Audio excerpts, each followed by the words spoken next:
경제의 세포가 죽어간다. 자영업 붕괴의 진실. 안녕하세요. 2024년 대한민국 현대 경제사에 충격적인 숫자가 하나 기록되었습니다. 한 해 동안 문을 닫은 자영업자가 무려 100만 명을 넘어섰습니다. 상상을 한번 해보십시오. 해가 지고 밤이 될 때마다 하루에 2,700명의 사장님이 피눈물을 머금고 가게 문을 영원히 걸어 잠그고 있는 셈입니다. 생존율이 얼마나 잔혹한지 10명이 창업하면 8명이 실패하는 구조입니다. 그런데 여기서 제가 주목하고 싶은 역설이 하나 있습니다. 뉴스나 금융지표를 보면 거시 경제는 회복세다, 수출은 늘어났다고 합니다.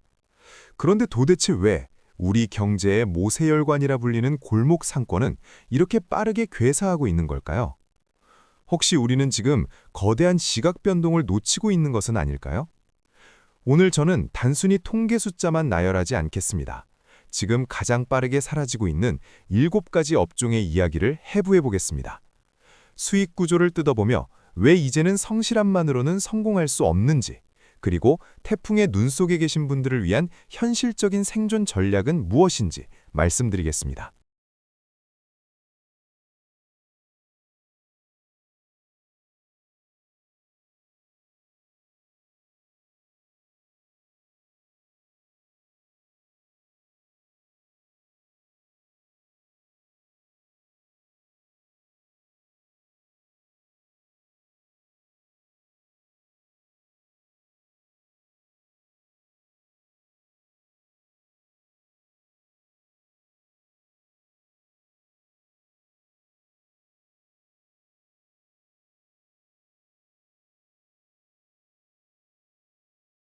먼저 우리에게 가장 친숙한 풍경부터 보시죠.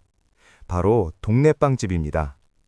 2024년에만 약 3,600곳의 빵집이 문을 닫았습니다. 왜일까요?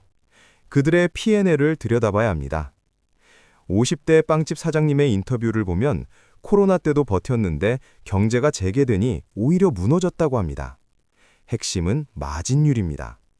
제과업은 본래 순이익률이 15% 정도인데 원재료비가 6% 가까이 급등하면서 이 마진이 증발해버렸습니다. 간단히 계산해볼까요? 2,000원짜리 빵 하나 팔아 300원 남던 게 이제는 200원도 안 남습니다. 그런데 여기서 폭등한 임대료, 전기세, 인건비를 빼면 결과는 마이너스 수익입니다. 반면 3,000개가 넘는 매장을 가진 파리바게트는 건재합니다. 비결은 규모의 경제, 이코노미스 오브 스케일입니다. 대량 구매로 원가를 동네 빵집보다 40%나 낮춥니다. 애초에 원가 경쟁력에서 게임이 안 되는 구조인 거죠. 다음은 문구점입니다.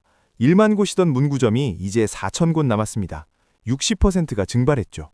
이건 단순히 경기가 안 좋아서가 아닙니다. 소비 행태와 공공정책이 변했기 때문입니다. 첫째, 학교의 학습 준비물 지원 제도로 학생들이 준비물을 살 필요가 없어졌습니다. 둘째, 골목 상권의 포식자, 다이소의 등장입니다. 대형마트 영업이익률이 1%대일 때 다이소는 7.5%라는 압도적인 효율을 자랑합니다. 연구 결과에 따르면 다이소 하나가 생기면 주변 문구점 8곳이 폐업한다고 합니다.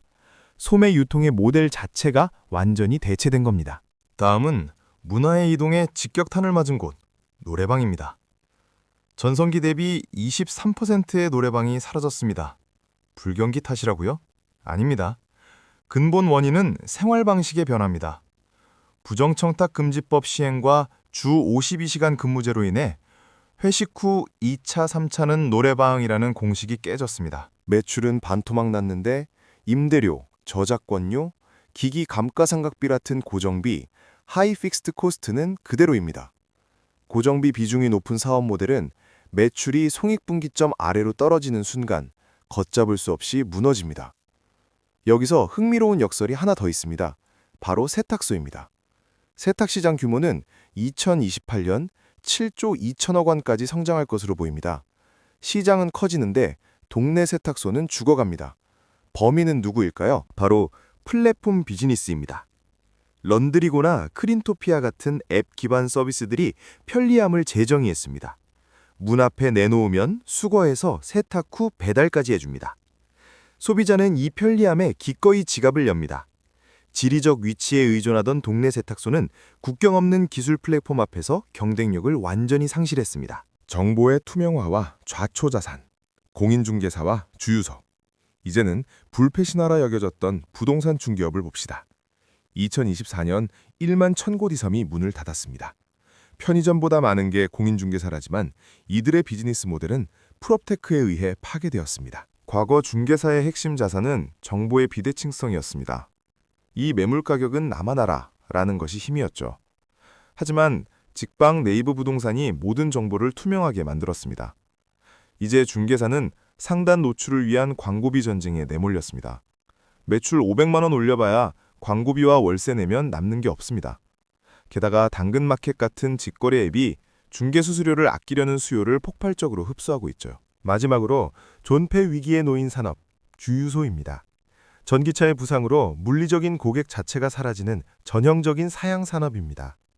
하지만 주유소의 진짜 비극은 따로 있습니다. 망하고 싶어도 망할 수가 없다는 겁니다. 주유소를 폐업하려면 지하 유류 탱크를 철거하고 토양을 정화해야 하는데 최소 1억 5천만 원이 듭니다. 이 퇴거 비용이 없어서 흉물로 방치된 좀비 주유소가 전국에 수백 곳입니다. 창업할 때 생각지 못했던 출구 전략의 부재가 낳은 비극입니다. 이 업종에 계신 분들 혹은 진입을 고민하는 분들께 냉정하지만 현실적인 조언을 드립니다.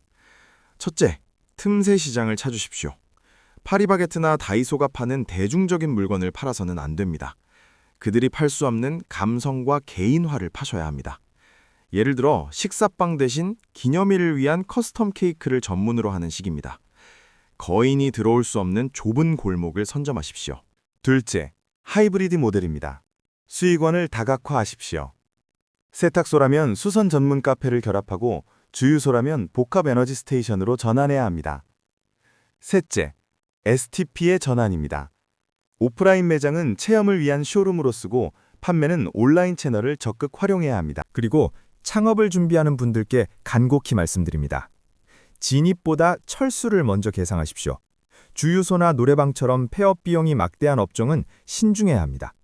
또한 공인중개사처럼 진입 장벽이 낮은 곳은 필연적으로 레드오션이 됩니다. 정부에서 지원하는 희망 리턴 패키지나 새 출발 기금 같은 제도를 적극 활용하여 실패 시 리스크를 최소화하는 것도 필수적인 전략입니다. 여러분, KB금융 분석에 따르면 50대 창업자의 소득은 평균 25% 감소한다고 합니다. 창업하면 어떻게든 되겠지라는 막연한 희망은 이제 위험한 도박입니다. 변화는 어느 날 갑자기 오지 않습니다. 항상 신호를 먼저 보냅니다. 거리에 붙은 수많은 임대 문의 종이들. 그건 단순한 개인의 실패가 아닙니다. 한 시대가 바뀌고 있다는 경고음입니다. 여러분의 동네를 한번 둘러보십시오. 어떤 가게가 사라지고 있습니까?